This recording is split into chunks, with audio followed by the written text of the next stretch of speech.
All right, there we go. Hello, family and friends. We are at the activation spot right now.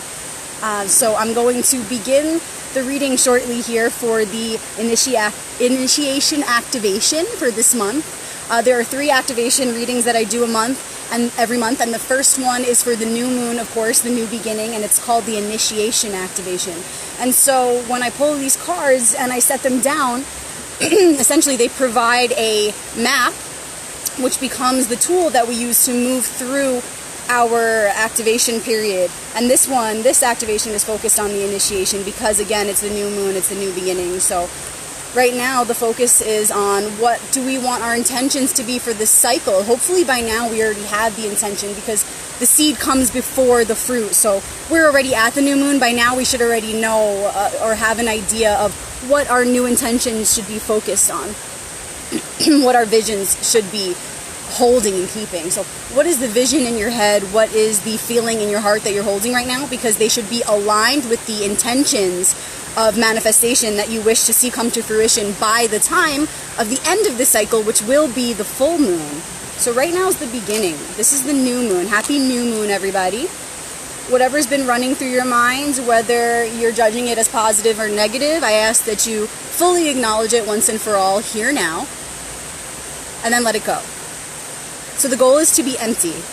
Okay, before we get into the cards, we don't even want to carry our intentions with us through the reading. We just want to be open and empty.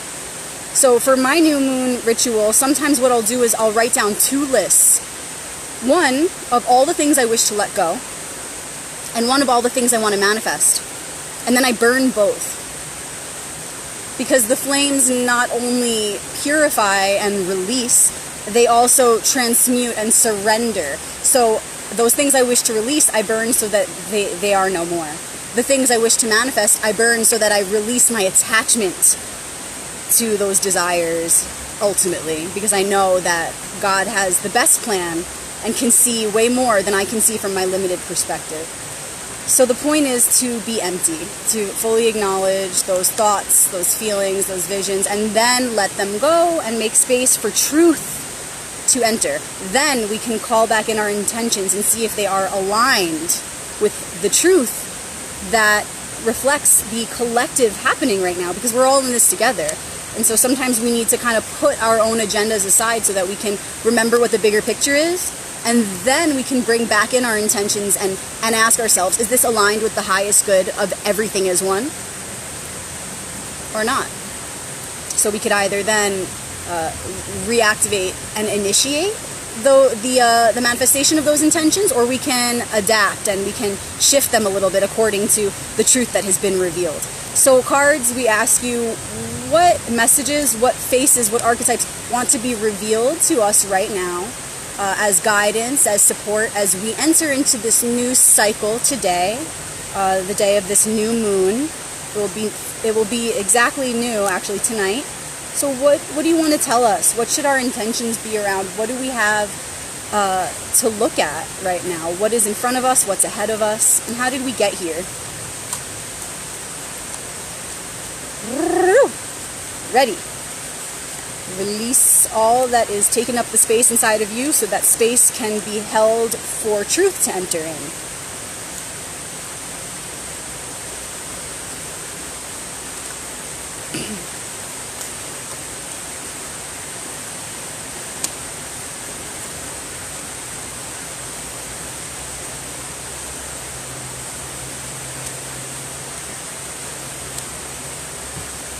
Okay, so it looks like this.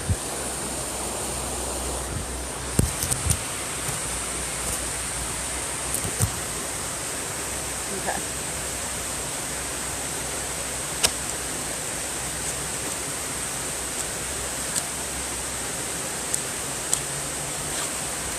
Wow. Wow. Okay, interesting. 1, 2, 4. We have 2 4s, a 1, a 2, a 6, and a king. The 1 is actually the magician. Okay, so there's a lot going on here. So it looks like the past that brought us to where we're at right now is the 2 of Pentacles. The Two of Pentacles is all about balancing. It looks like we were kind of doing a bit of a balancing act and juggling. We went through a lot of this just recently to bring us to where we're at right now, which is the Four of Wands and stability, especially when regarding spirituality, because wands are spirit, they're fire. So there's a part of us right now that feels like we're really ready to begin building. Like we just put in a lot of work to get to this solid foundation of where we're at right now. So this led us to this. We've done a lot of balancing, we've done a lot of multitasking. It was difficult, but now we're at a place where our foundation is solid. We feel really ready to move ahead. I definitely resonate with that. I wonder what you guys think. For all of you watching right now, go ahead and chime in. Feel free to leave some feedback or comments as we go along. Do you feel right now that you've reached this place of stability on top of which you can begin building your future reality? Because I do feel that way. I feel like we've worked really hard and, like I said, really balanced different material pursuits and projects to be able to reach this point.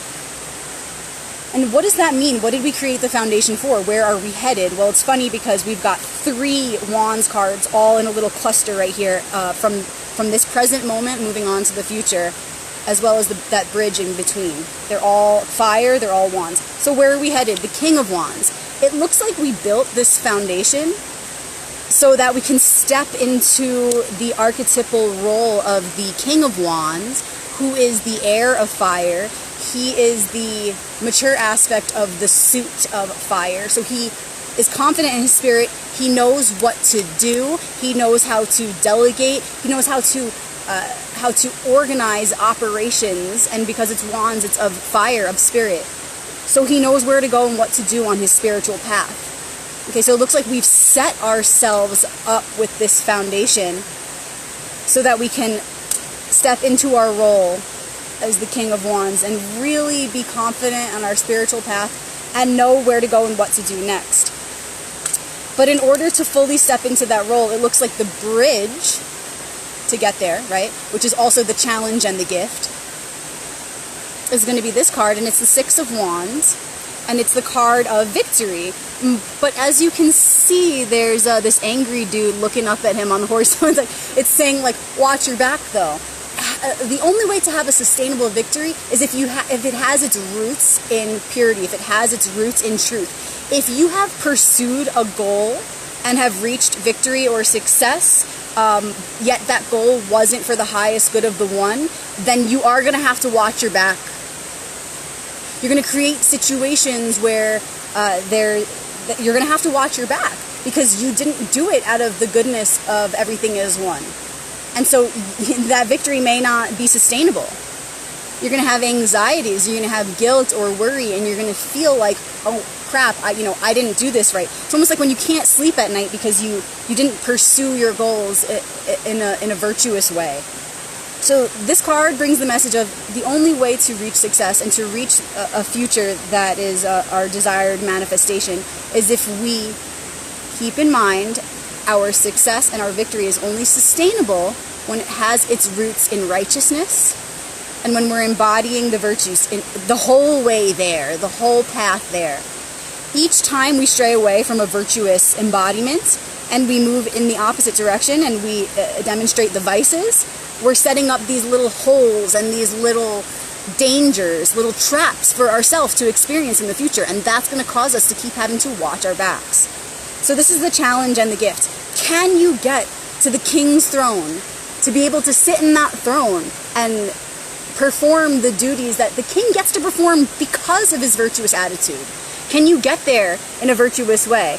That's the only way. So the answer is, yeah, of course you can get there in a virtuous way, but any other way, and there are going to be dangers and problems on your path to walking to this throne. Okay, so that is our challenge and our gift right now. We've created the foundation, and the path is paved to the throne if we wish to sit on it. But the only way that we're going to get there without having to keep looking over our shoulder, without having to be stressed out that we're in danger, is if we, from this foundation that we've created, maintain our awareness of what built it. It was the virtues. It's built upon all that's real. That's why these pillars are fire. They're spirit. They're made of spirit. It's not pentacles. It's not earth. It's a spiritual foundation. And the only way we were able to build this solid foundation was from truth. Those pillars are truths. They're virtues. And so if we just remember that as we move ahead and we carry those virtues with us, we will make it to the throne. Now the card to remember as we move ahead is the Four of Swords, and this is the card of integration.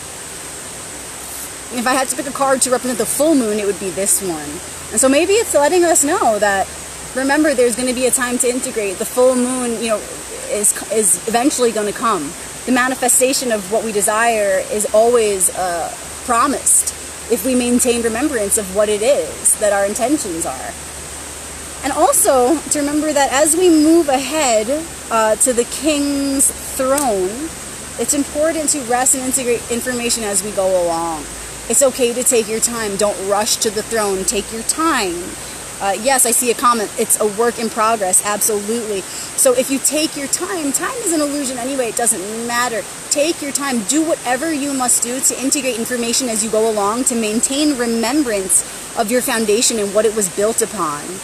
It's built upon those virtues. And so long as we digest our experiences in a wise way as we go along, we won't get ahead of ourselves. We won't forget that the virtues are what keeps us going. So rest, take it moment by moment, integrate information as you go. Remember to keep adapting. It's like the inspiration activation is halfway through, so I'll be doing that one in a week and a half or so. I'll be doing that reading. And the inspiration activation is always a time where halfway through to the full moon, we need to kind of readjust our intentions and reset them, just tweak them a bit, because we're constantly changing.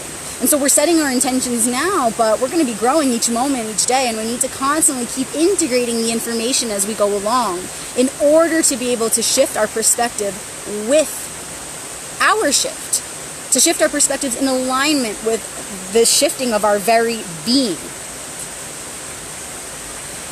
And of course, there is a foundation of this entire situation, and I did pull a card for that one. I don't always pick the foundation card, but the foundation, I knew it was going to be important, and I'm so glad I did it because it's a major arcana.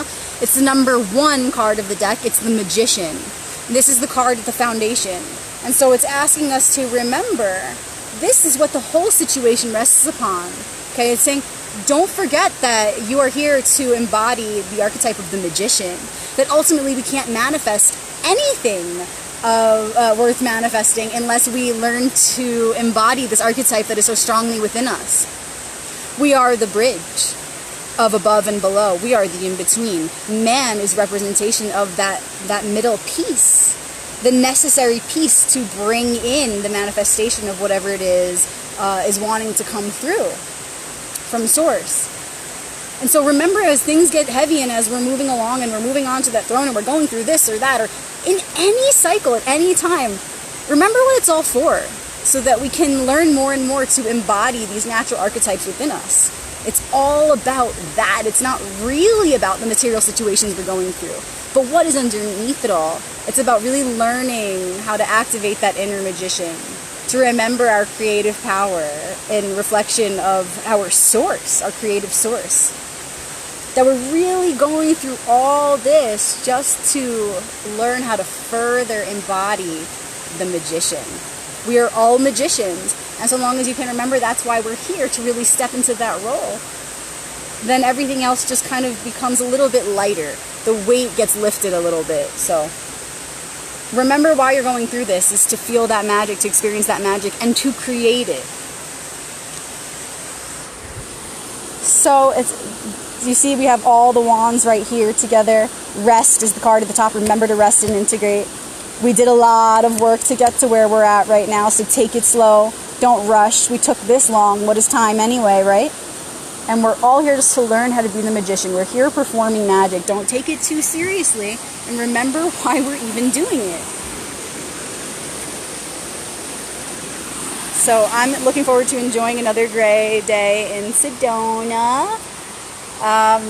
Wherever you are, may you enjoy and experience many blessings this day. Thanks for tuning in, you guys. And I look forward to our next reading.